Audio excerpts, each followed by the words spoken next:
எழுப்ப போகிற, get out சொல்ல போகிற தமிழக வெற்றி கழகத்தினுடைய தலைவர் தமிழ்த்தாயின் தலைச்சன் பிள்ளை இதோ வருகிறார்.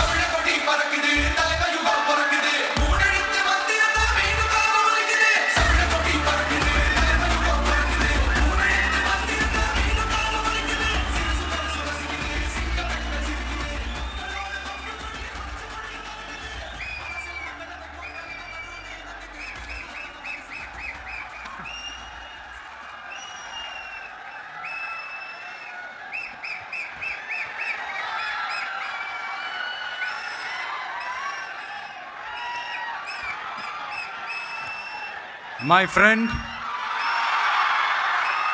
my brother, comrade in arms,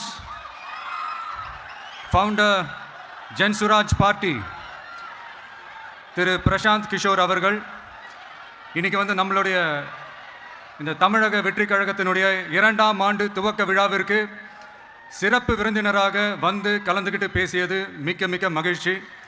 அவருக்கு என்னுடைய மனமார்ந்த நன்றியை தெரிவிச்சுக்கிறேன். We are an emerging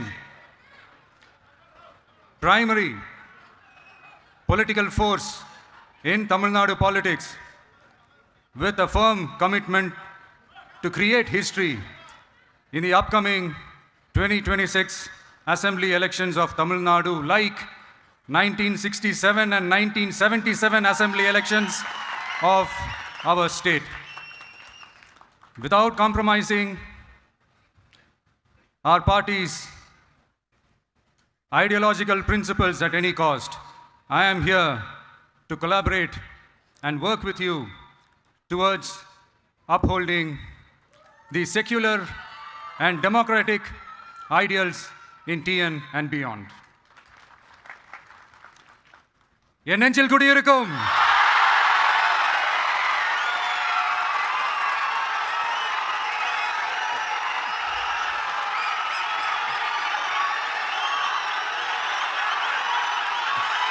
என்னுடைய தோழர்கள், தோழிகள்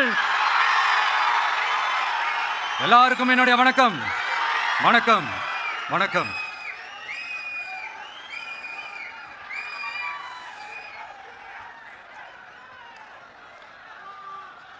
இந்த அரசியல்னாலே வேற லெவல் தான்ல. ஏன்னா இந்த அரசியலை மட்டும்தான் வித்தியாசமான ஒன்று நம்ம பார்க்கலாம். யார் யாரை எப்போ எதிர்ப்பாங்கன்னே நமக்கு தெரியாது. யார் யாரை எப்போ ஆதரிப்பாங்கன்னே நமக்கு தெரியாது. அதை கணிக்கவே முடியாது. அதனால தான் இந்த அரசியலில் மட்டும் முன்னாடிலாம் சொல்லி நம்ம கேள்விப்பட்டிருப்போம், நிரந்தர நண்பனும் நிரந்தர எதிரியும் இல்லைன்னு சொல்லுவாங்க. அரசியலுக்கு யார் வேணாலும் வரலாம், அது வந்து ஒரு ஜனநாயக உரிமைன்னு சொல்லுவாங்க. ஆனால் மக்களுக்கு ரொம்ப ரொம்ப பிடிச்சி போன ஒருத்தன் அரசியலுக்கு வரான்னா அதை கண்டிப்பாக நல்லவங்க எல்லாம் வரவேற்பாங்க. ஆனால் ஒரு சில இந்த அதிகார இல்லை அது வேணாம், ஒரு சில பேருக்கு மட்டும் கொஞ்சம் எரிச்சல் வரத்தானே செய்யும். அது இருக்கும் தானே. என்னடா இவன் திடீர்னு ஒருத்தன் என்ட்ரி கொடுத்துட்டானே, இது வரைக்கும் நாம சொன்ன பொய்யெல்லாம் நம்பிக்கிட்டு மக்கள் நமக்கு ஓட்டு போட்டுக்கிட்டு இருந்தாங்களே, ஆனால் இப்போ வந்து இவன் சொல்கிறதெல்லாம் பார்த்தா மக்கள் மனசுக்கு ரொம்ப நெருக்கமாக வேறு இருக்குது. அதுவே நமக்கு ஒரு பெரிய நெருக்கடியாகவும் இருக்குது. இவனை என்ன பண்ணலாம், என்ன செய்யலாம், எப்படி இவனை இது பண்ணலாம், க்ளோஸ் பண்ணலாம்.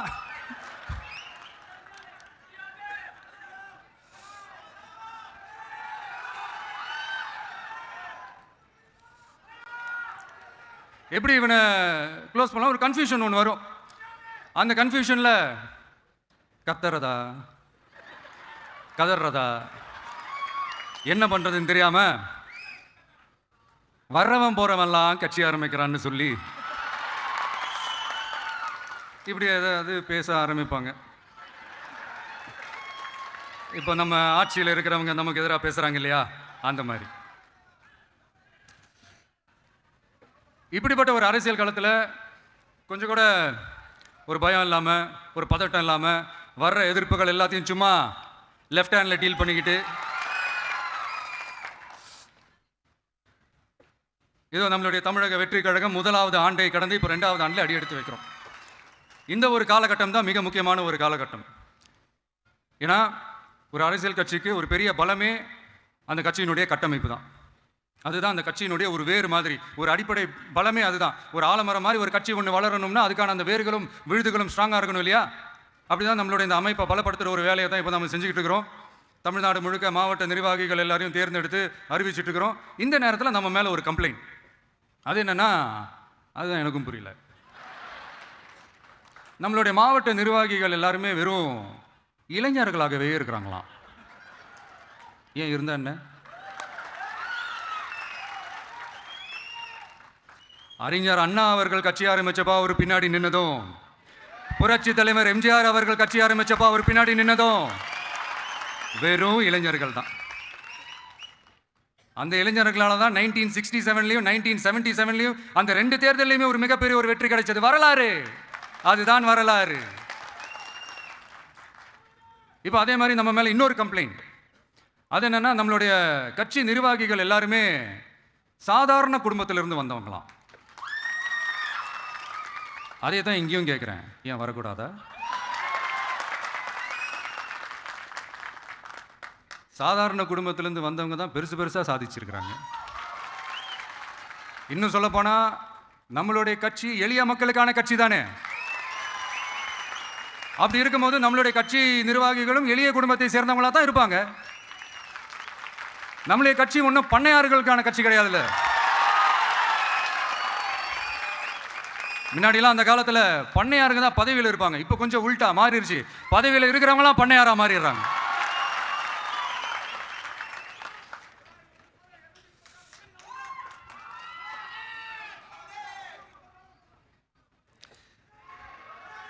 மக்களுடைய நலனை பற்றியோ, நாட்டோட நலனை பற்றியோ, வளர்ச்சிகளை பற்றியோ எதை பற்றியும் கவலைப்படாமல் பணம் பணம் பணம், எந்தெந்த வழிகளில் எந்தெந்த ரூட்லலாம். இப்படிப்பட்ட இந்த மைண்ட் செட் உள்ள இந்த பண்ணையார்களை அரசியலை விட்டே அகற்றுவது தான் நம்மளுடைய முதல் வேலை.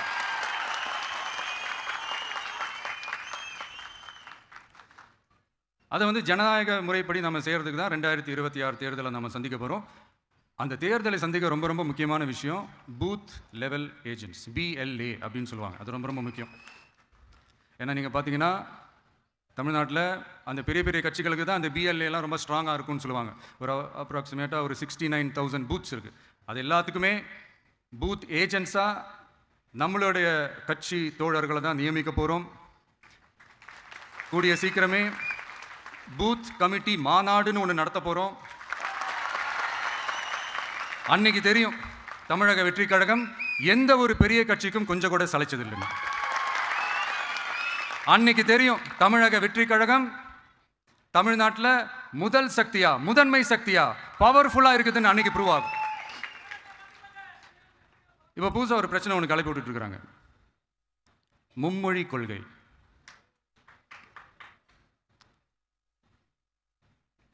அதாவது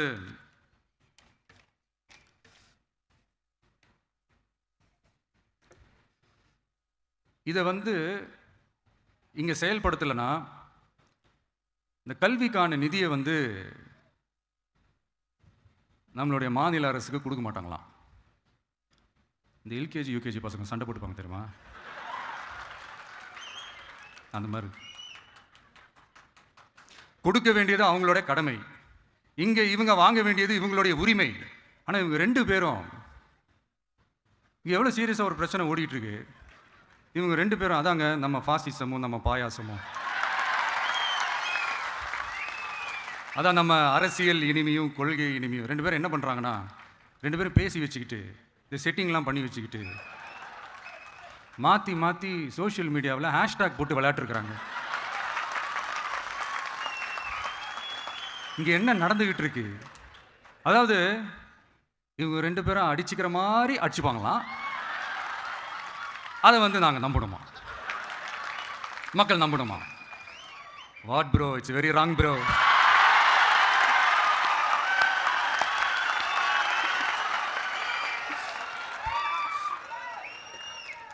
இதுக்கு நடுவில் நம்ம பசங்க உள்ள பூந்து அங்கே ஒரு சம்பவம் ஒன்று பண்ணிட்டு டக்குன்னு வெளியே வந்துடுறது. TVK for TN அப்படின்னு சொல்லி. யார் சார் நீங்களா, எங்கே சார் இருக்கிறீங்க? ஸ்லீப்பர் செல்ஸ் மாதிரி. அதனால இதெல்லாம் மக்களுக்கு நாம சொல்லி புரிய வைக்க வேண்டிய அவசியமே கிடையாது. அவங்களுக்கே தெரியுதெல்லாம் எவ்வளவு பெரிய ஒரு ஏமாத்து வேலைன்னு. நம்ம ஊரு சுயமரியாதை ஊர். நாம எல்லாரையும் மதிப்போம். ஆனா சுயமரியாதை மட்டும் யாருக்காகவும் எதுக்காகவும் விட்டு கொடுக்க மாட்டோம். நாம எல்லா மொழிகளையும் மதிப்போம். அதுல மாற்று கருத்தே கிடையாது.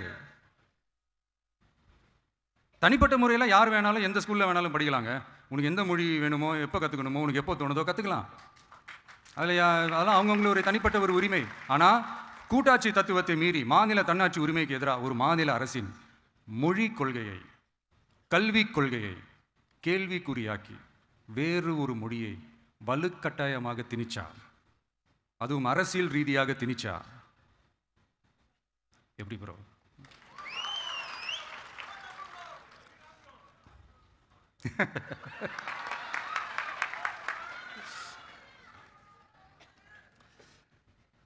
அதனால் நம்மளுடைய தமிழக வெற்றி கழகம் சார்பாக நாமளும் இந்த பொய் பிரச்சாரங்களை எல்லாம் புறம் தள்ளிவிட்டு இதை நாங்கள் உறுதியாக எதிர்ப்போம்.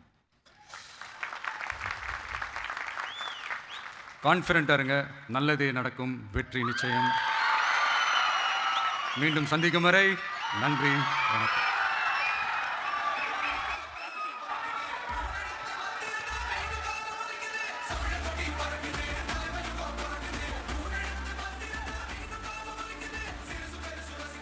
வெற்றி தலைவருக்கு நன்றி. அண்ணன் சொன்னதை போல பாசிசம் பாயாசம் ரெண்டுத்துக்கும் சேர்த்து சொல்வோம், கெட் அவுட்.